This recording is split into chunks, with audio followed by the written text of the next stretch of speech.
Hello folks, this is me, Flight Simulator Hobbyist. It is a Wednesday night, January 18th, 2017. Time is 9:49 p.m.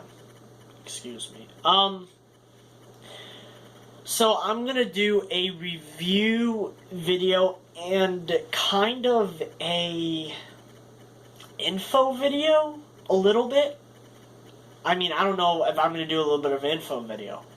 But, it's about what I like to call my second most important piece of gear for my U.S. Navy and U.S. Marine Corps flight deck handler impression or loadout. Also my fan is running too, just so you guys know.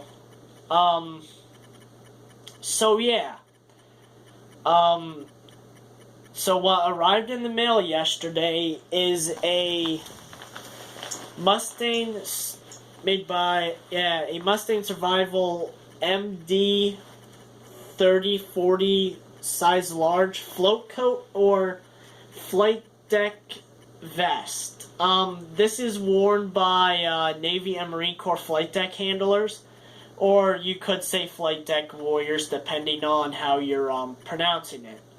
So I will be talking a little bit about what this is, how you can tell the difference between a Marine Corps and a Navy flight deck vest or float coat is another term that actually Navy guys give to these. I will put it on. I will show you what comes, what is included when I got this, and also I will maybe throw out some suggestions if you're looking for this. And then if I don't do it in this video, there will be another video on that.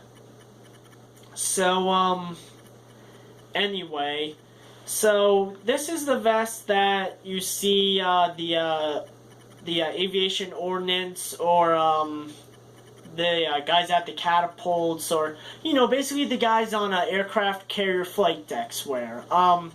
Also the Marine Corps flight deck crews on the LHDs also wear these too. So first of all, I'm gonna go over, and this is a perfect example to show for those of you guys who are looking at getting these. How can you tell if this was worn or used by the Marines or Navy? So the Navy, on the back of these flight deck vests or float coats,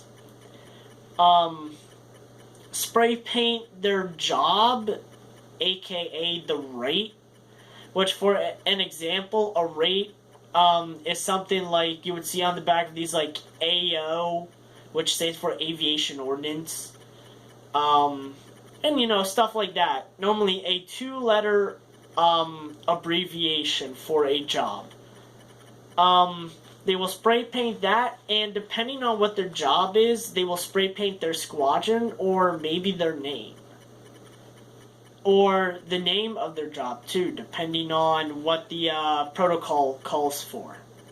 And you will find that some guys just take cardboard and they stencil out letters and then they spray paint them.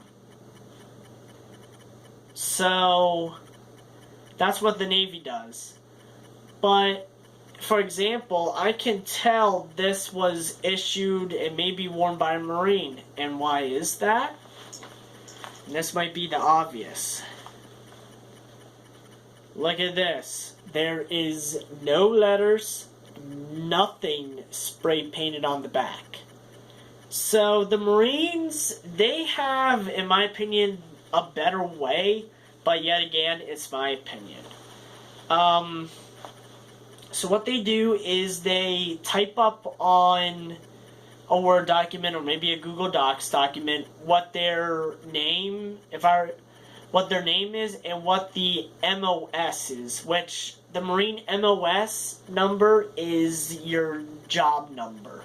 So like for example, you might have heard me say this in my video when I did the review on my flight deck cranials. The MOS for a airframe mechanic who works on CH-53 Super Stallions is 6513, if I remember right. So that number, or those numbers, are assigned to that job. So what they do, they print out the paper, they either laminate the paper or they put a piece of plastic over it, and then they take what it looks like to me, 3M painter's tape, and they tape that to the back of their jersey. For me, since I volunteer at a museum, I came up with my own rate, which, from what I created, my own rate is a D7, which stands for docent 7th year, which isn't bad. For those of you guys who volunteer with me at the museum, if you don't want to follow by that or use that, that's fine. So, anyway, I am going to put this on, and then I will explain more. So, already from the older variants of these float coats or flight deck, you could say float coats or flight deck vests. This is a lot lighter, and it's a lot shorter. This is a large, so I think it's a little too big for me, but this will normally go up to like a little bit above the waist. So, with this one, with the Mustang Survival vest, you gotta take the clips here, kind of like a book bag clip. Clip that on, and then you have a zipper, which to me feels a little rugged and a little durable. And then you have a Velcro flap right here to make sure that the zipper doesn't get unzipped or something like that. So it's a lot lighter compared to the other one I borrowed, which the other one I borrowed was made in the 80s. It was a lot heavier, and I could say it was a lot uncomfortable. A little bit, not a lot. So yeah. Now this also has reflectors on it so that you're visible during night. That's what the Navy requires for your safety. And then also you have straps on the side here to pull to make this tighter. And just like what I said, or if I didn't say this, there is a inflatable personal flotation device, or PFD, or a inflatable life jacket, which I will be also inflating that too in the video here. So I'm gonna get started with what's in these pockets. So the first pocket up here consists of so these pockets are what you can use to identify yourself if you get blown overboard on a carrier, let's say by jet exhaust, or even if you fall overboard too. Which I will tell some stories about that, some personal stories from my dad, and also, and so anyway, this right here is a saltwater activated strobe light.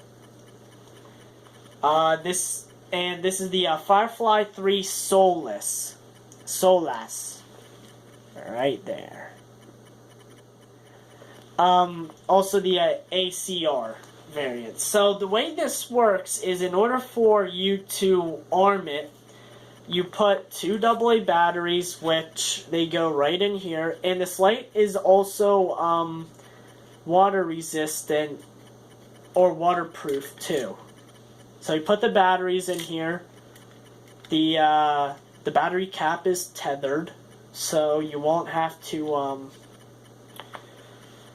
worry about losing it. And also the light, if you get one of these vests with the light, it's tethered because of Navy flight deck requirements.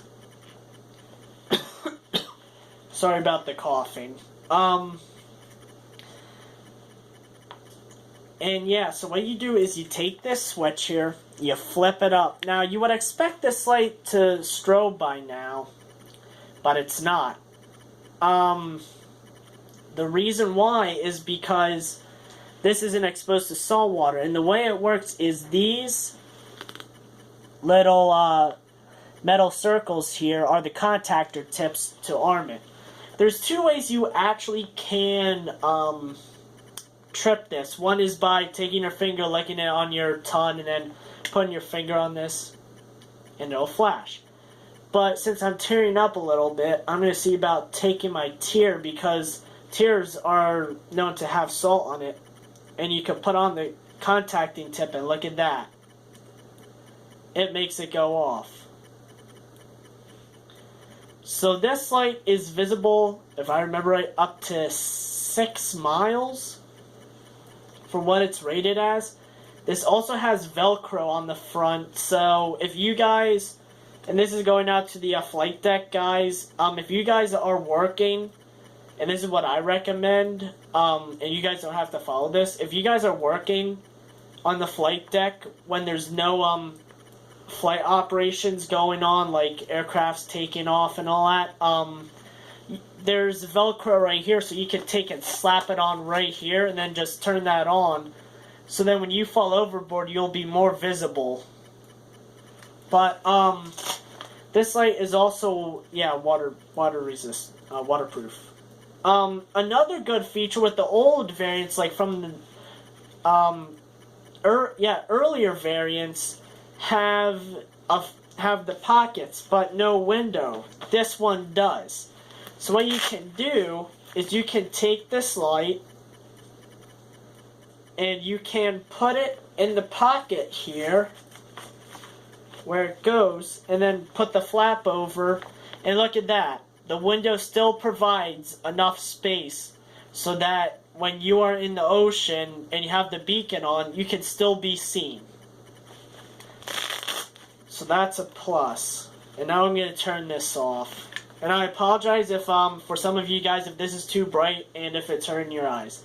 And then the way you turn this off is you flip the switch down and it turns off. And that was weird. Okay. I guess a little bit of extra energy. And then all you do, when you're done, is you ravel this up. You ravel the strain up. And what I recommend is that you have the contact tips for the salt water facing out. So there is the part about this light. The Firefly 3 Solace ACR. If you guys just want to get this for your own life jacket or personal flotation device, costs $49 on eBay. For brand new and I think used too.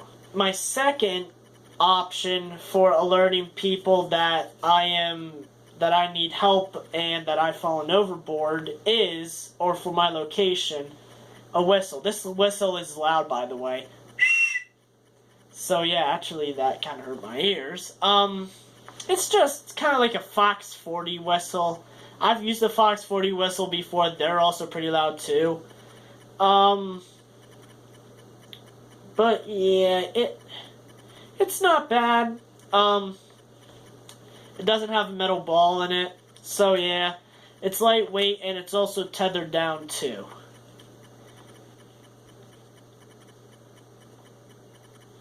So, alright. And then the last option you have to make yourself visible without using any electronic device, type of device is, and this vest also comes with it too. But just to throw it out there, not all vests are complete with what you need. Even this one too is missing one thing, which is what I will talk about. So this right here, folks, is a dye marker pouch. I'm going to fully unravel it, but I'm not going to I'm not going to even unravel the bag. So this dye marker makes a puddle around you when you're in the ocean, and it's a fluorescent green, so the puddle will follow you, and it will make you visible along with the light. And the only problem is that when I talked to my cousin, he said that you don't want to open this dye pouch unless if you're in the ocean, because if you do that, it will cause a stain that will not that can't be removed at all. So yeah, I have no plans on using the dye marker unless if I have to, which I'm saying only for search and rescues. Oh, put it in wrong. The last device that I'm going to talk about, and I forgot to say,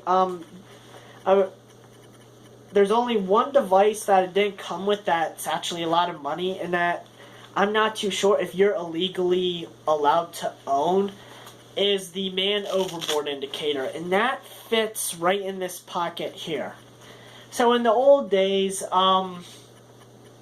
somebody had to see you go overboard in order for the ship to get alerted saying, hey, so-and-so just fell overboard.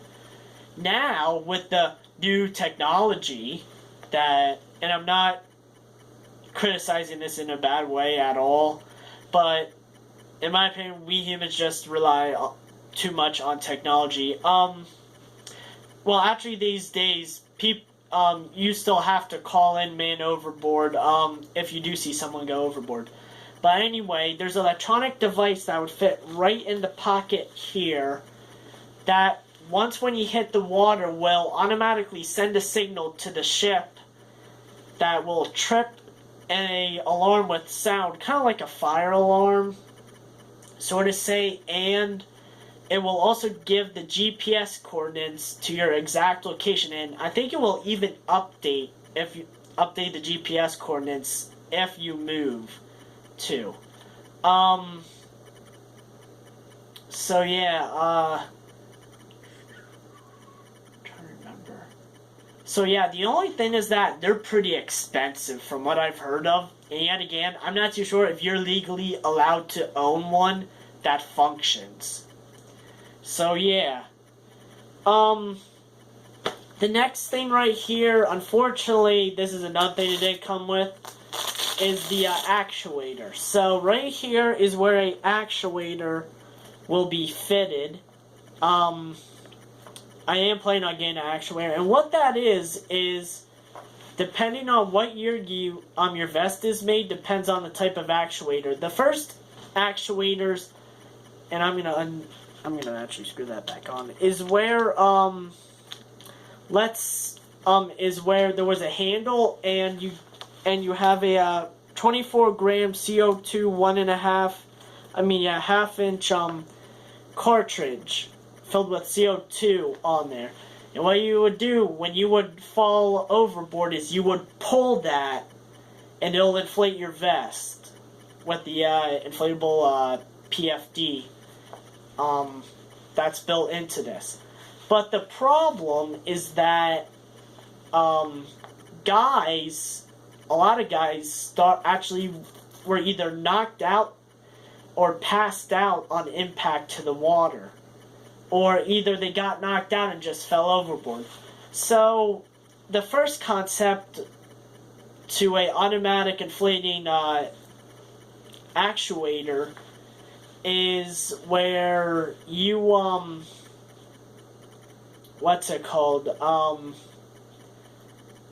it was hooked up, it had a battery, and then the battery was connected to a probe, so when it would be hit by salt water only, it would send electrical pulse to, I think, like a small motor that would be attached to the pin, and then the pin will puncture the CO2 cartridge and inflate your vest. Problem: the batteries, when you received those, were dead. So it wasn't guaranteed that your jacket will automatically inflate. Well, now these days, here's a simpler solution, and it doesn't require batteries.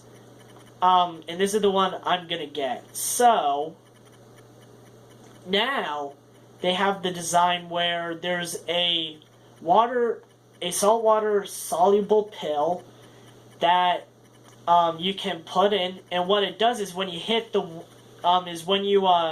hit salt water, it'll automatically dissolve, which then a lever will be pushed up, and then I think there's a spring, if I remember. I'm not too exactly sure on how it works, that will inflate your vest.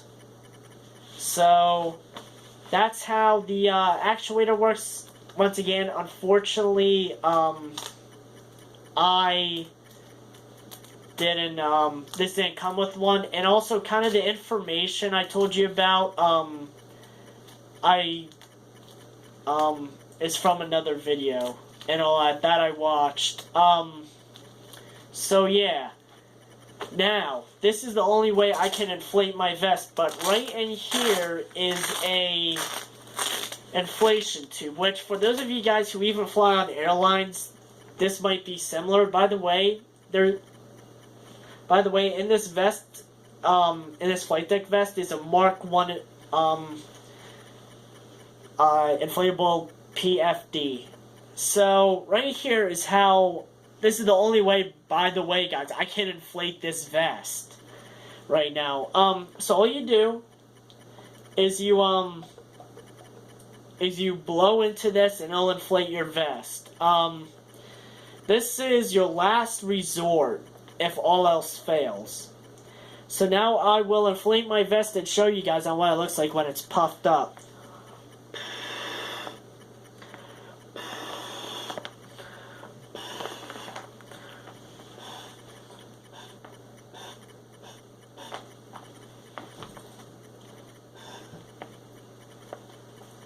Well, so there you go, guys. It is inflated right now. And as you can see, it kind of grew up. Yeah, it kind of expanded a little bit. And then what you do to deflate this is you take your pinky finger, and this is even just in case if the actuator accidentally inflated the vest, or if somebody pranks you by pulling the cord. All you do, take your pinky finger, you press down on this green triangle, and it will release all of the air. If you can't hear that, that's the sound of the air coming out of the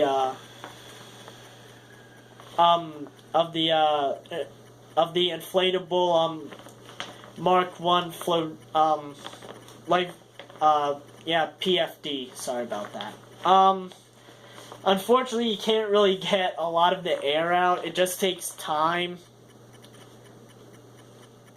to get the air out, especially on the back. It gets a little puffy. But yeah, also this and you gotta also kind of like stretch and all that to get it out. Also the life preserver in this is changeable. And normally the Navy and Marines, they will inspect these, so that there's no defects. Oh, and with older versions of this flight deck vest or float coat, the tube right here would be exposed, and the problem was that it would get caught on stuff too, which I also learned that from another video too. So yeah, other than that, folks, that is it. If you have any positive questions or comments, please leave them below, and I will try to get back to you as soon as possible. Oh, and this ends my review / mini info video on this on the Mustang survival MD3040 size large float coat or flight deck vest. Oh, and also there's buttons right here, you could release. I don't know why they have that, but, which, sorry about mentioning that. And, yeah, if you have any positive questions or comments, please leave them below. I will try to get back to you as soon as possible. Don't forget, guys, to click the thumbs up button to see more of my videos, and also don't forget to subscribe. And if you subscribe on your smartphones, and if you also would like to see more videos too, don't forget to turn on your notification, so then every time when I upload a video to YouTube, you will be notified. And also, I will post the link to places where you can get these to where you can get these vests from. And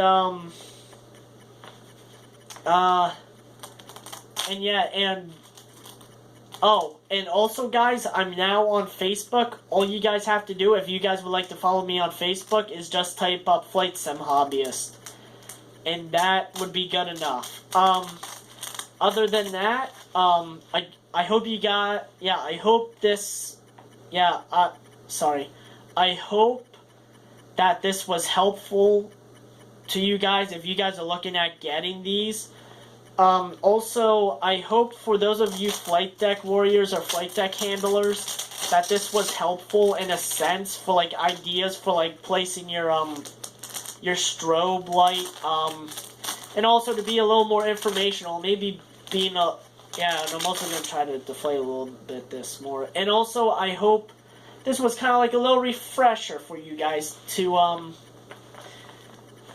so then you can gain some more knowledge on, what you guys wear out on the flight deck. And other than that, have a nice day, and after this video, I will be doing a video on what to look out for when trying to buy these, and also after that, I will do probably like a gear update of my marine loadout, and hopefully by then I would get more stuff, and hopefully I'll get the actuator. Have a nice day. Bye.